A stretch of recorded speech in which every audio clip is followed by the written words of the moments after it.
警告。これより先は閲覧注意。AI が恐ろしい話を生み出しました。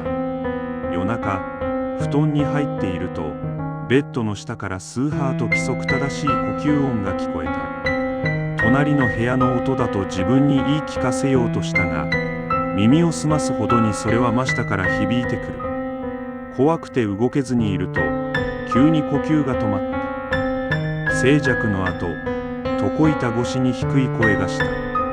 起きてるの、知ってるよ。息を殺した瞬間、ほんとベッドの底が叩かれた。怪異から身を守りたい人はチャンネル登録を。